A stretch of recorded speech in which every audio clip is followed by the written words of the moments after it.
इस समय सबसे बड़ी खबर निकल सामने आ रही है, जिसका जानना आप सभी का बहुत ही ज्यादा जरूरी है। दरअसल दोस्तों, अमेरिकी डॉलर की यह हालात है कि वह सदमे में जा चुका है। जी हां, अमेरिका की आंखें शर्म के मारे झुक गई हैं। यह सब देखकर चीन अमेरिका पर हंस रहा है। वहीं पूरी दुनिया शौक में है, हैरान है कि भारत ने ऐसे किया तो किया कैसे। सब के सब देश आज सोच में डूबे हुए हैं। वहीं दूसरी ओर ब्रिटेन की मीडिया और ब्रिटेन के लोग यह सोच रहे हैं कि यार, हमने तो इस देश को अब से 7 साल पहले ही बर्बाद करके छोड़ा था, इसके कई हिस्से भी हमने कर दिए थे।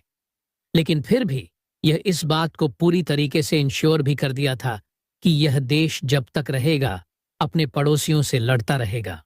कुछ इस तरीके से हमने इसकी बॉर्डर बनाई थी, यानी कि भारत के साथ हम जितना गलत कर सकते थे हमने किया था, ताकि यह देश कभी उभर ना पाए, हमसे आगे ना निकल पाए और हमें पछाड़ ना पाए।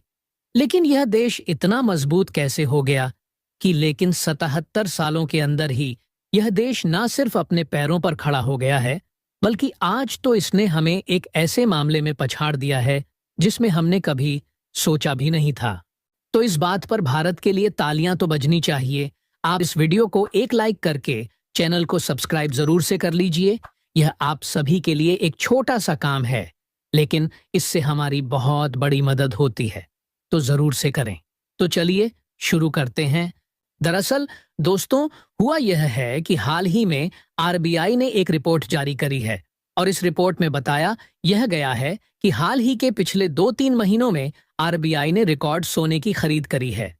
उदाहरण के लिए इसी साल जनवरी के महीने में आरबीआई ने 88.7 टन, जी हां, मैं यहां पर टन की बात कर रहा हूं, किलो की बात नहीं कर रहा हूं, 88.7 टन सोना खरीदा है। इतना ही नहीं, इसके अगले ही मंथ फरवरी में हमने करीबन 6 टन के करीब सोना खरीदा है। हालांकि भारत के खजाने में जो सोने का भंडार है वो 820 टन पर जा चुका है। जी हां, इतना ही नहीं, भारत इस वक्त दुनिया का 8वां सबसे बड़ा सोने का भंडार रखने वाला देश बन चुका है। और सबसे खास बात, हमें सिर्फ 20 टन सोना और खरीदना है। उसके बाद भारत दुनिया में सबसे ज्यादा सोना रखने वाले देशों की सूची में 7वें नंबर पर आ जाएगा। और सबसे अमेजिंग बात आपको पता है क्या है? वो है अंग्रेज, जिन्होंने कई दशकों तक भारत को लूटा। भारत जो कभी सोने की चिड़िया कहा जाता था और पूरी ग्लोबल जीडीपी का, यानी कि दुनिया की, उस समय टोटल जो अर्थव्यवस्था थी उसका 27 पर भारत कंट्रीब्यूट करता था। यानी कि भारत उस समय दुनिया की सबसे बड़ी अर्थव्यवस्था था। अंग्रेजों ने कुछ 100 सालों में उसे इतना लूटा कि बिल्कुल खाली कर दिया। हमारे देश में खाने के लाले पड़ गए थे, इतनी बुरी स्थिति थी। और अंग्रेजों ने हमारी जितनी भी बॉर्डर थी उसे ऐसे डिजाइन किया ताकि भारत आने वाले सैकड़ों सालों तक अपने पड़ोसियों से लड़ता रहे।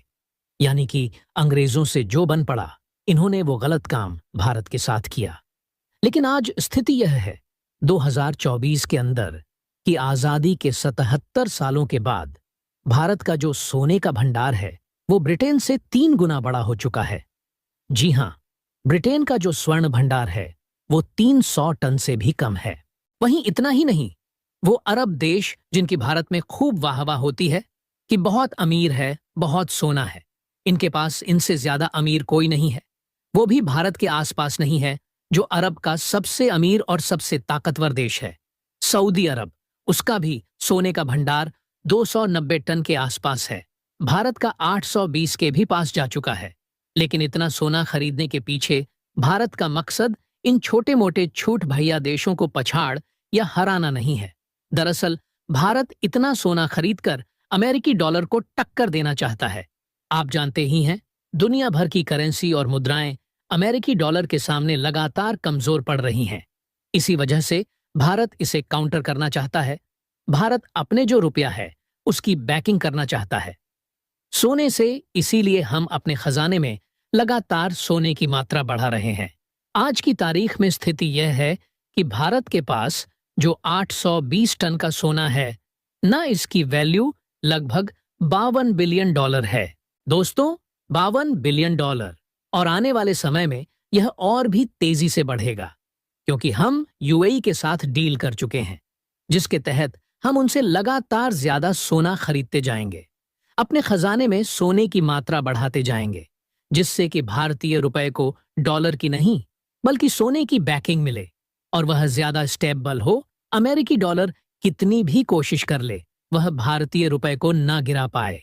यानी कि भारत इतना सोना इसलिए खरीद रहा है ताकि भारतीय रुपए के मामले में भी हम डॉलर पर यानी कि एक विदेशी करेंसी पर निर्भर ना हो। इसमें भी हम आत्मनिर्भर बने और अपनी जो करेंसी है उसे ताकतवर बनाए रखें। हालांकि इस मामले पर मैं आपको आगे भी अपडेट देता रहूंगा, इसीलिए चैनल को सब्सक्राइब कर लेना। तो बढ़ते हैं हमारी दूसरी अपडेट की, और जो हमारी दूसरी अपडेट भारत की अर्थव्यवस्था को लेकर है। दरअसल रिजर्व बैंक ऑफ इंडिया के जो हमारे गवर्नर हैं शक्तिकांत दास जी, इन्होंने खुद यह ऐलान कर दिया है आज कि भारत का जो खजाना है, भारत का जो विदेशी मुद्रा भंडार है, आज वह 645 बिलियन डॉलर के पार जा चुका है। इसका मतलब यह हुआ कि भारत का खजाना अपने ऑल टाइम हाई पर चला गया है। इसका मतलब यह हुआ कि अपने पूरे इतिहास में भारत का खजाना कभी भी 645 बिलियन डॉलर पर नहीं पहुंचा था। हमारे पूरे इतिहास में यह पहली बार हो रहा है जब खजाना 645 बिलियन डॉलर के पास चला गया है। और आपको बता दूं कि इसको लेकर पिछले 2 हफ्तों से कंफ्यूजन चल रहा था। क्यों? क्योंकि भारत का खजाना पिछले 2 हफ्तों से 642 बिलियन डॉलर के स्तर पर था और इसको लेकर बड़े बड़े जो मीडिया न्यूज चैनल थे वो कह रहे थे कि भारत का खजाना ऑल टाइम हाई पर जा चुका है।